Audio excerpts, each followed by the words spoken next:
प्रगति का एकमेव आधार प्रतिभा सहकार। पेसमेकर एक बैटरी चालित यंत्र है जो असाध्य हृदय रोगियों के लिए संजीवनी का सा आविष्कार है।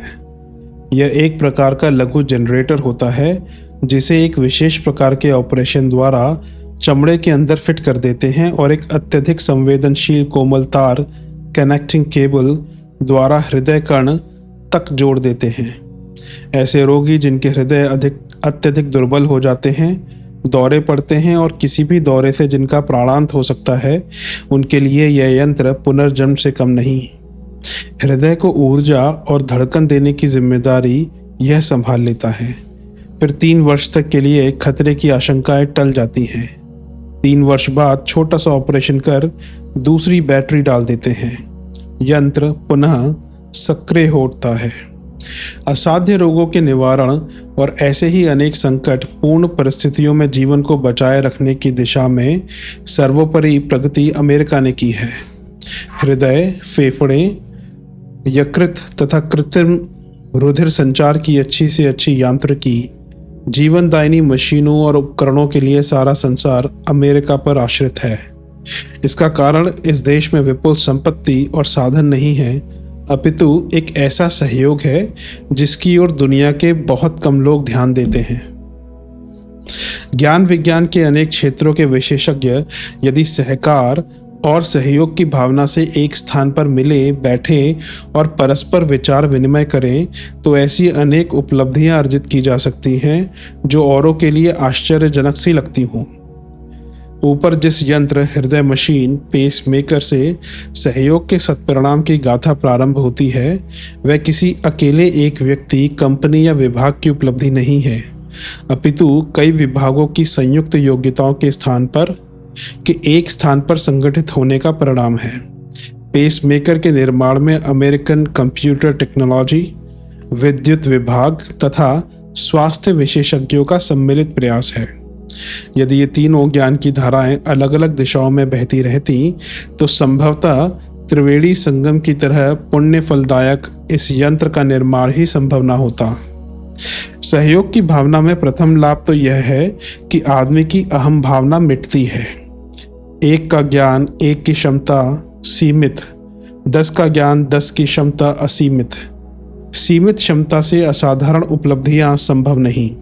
उसके लिए असाधारण सामूहिक योगदान ही शक्य और समर्थ है।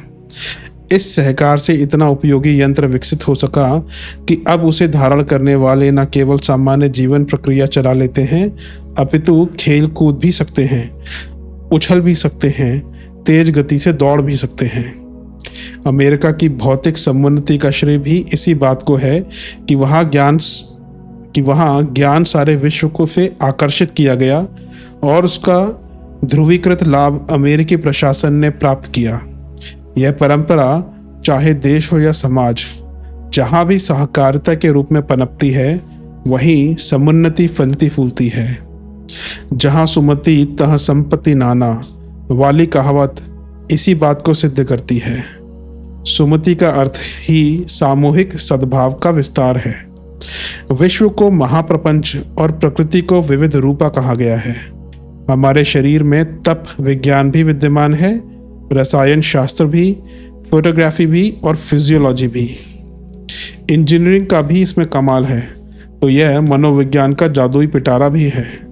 इतना सब होते हुए भी मनुष्य जीवन के अस्तित्व पर एक सुनिश्चित निर्णय आज तक नहीं हो पाया। पंथों, संप्रदायों और नित्य नए दर्शनों का उदय इसी कारण हुआ।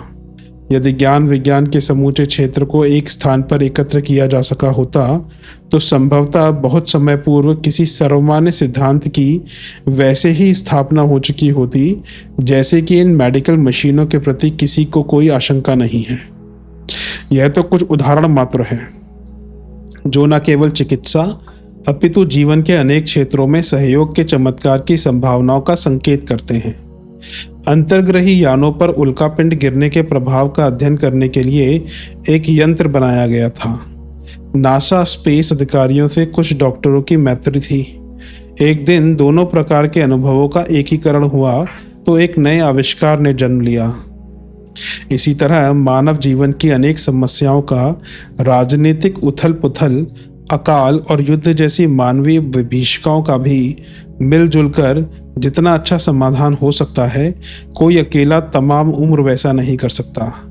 यदि ज्ञान की समस्त धाराओं को एकत्र किया गया होता, अपने अपने अनुभवों का पंजीकरण विद्वान लोग कर सके होते, तो सब मिलकर अनात्मवादी आस्था को समाप्त करने में सफल हो गए होते। जबकि इसके अभाव में आज दर्शन टकराते हैं, सभ्यताओं और संप्रदायों में संघर्ष होता है, मान्यताओं को लेकर मनुष्य मनुष्य में खींचतान है। सत्य एक है, दो नहीं, पर उसकी पहचान एक नहीं, अनेक ज्ञानधाराओं के संगम से ही संगम है, अनेक ज्ञानधाराओं के संगम से ही संभव है।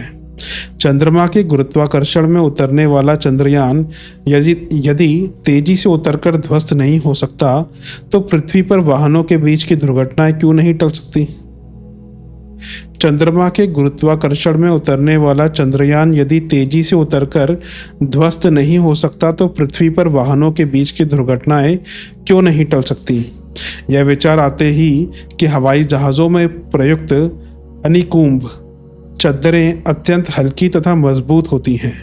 उनका उपयोग कर यात्राएं सस्ती और वाहन हल्के क्यों नहीं किए जा सकते? इस विचार से कुछ मोबाइल कंपनियां नए यातायात साधनों की खोज में लग गई हैं। कपड़ा उद्योग मौसम विभाग की जानकारी प्राप्त ना करे तो उसका उत्पादन आधा हो जाए। रसायन शास्त्री अपने रासायनिक विश्लेषण देकर अपराधियों को पकड़वाने में मदद देते हैं। इस तरह जीवन के विभिन्न क्षेत्रों के ज्ञान कहीं भी एकत्र किए जा सके तो एक अभिनव सामाजिक क्रांति हो सकती है और मानव कल्याण का मार्ग प्रशस्त हो सकता है। ज्ञान और अनुभवों का क्षेत्र बड़ा विस्तृत और विशाल है, पर वह अनेक दिशाओं में बिखरा पड़ा है। सूर्य की करोड़ों किरणें सैकड़ों दिशाओं में फैली हुई हैं। उनसे प्राणी जगत को चेतना तो मिलती है, पर उस शक्ति का चमत्कार देखना हो तो एक आतिशी शीशे में उन असंख्य किरणों को एक करना पड़ेगा।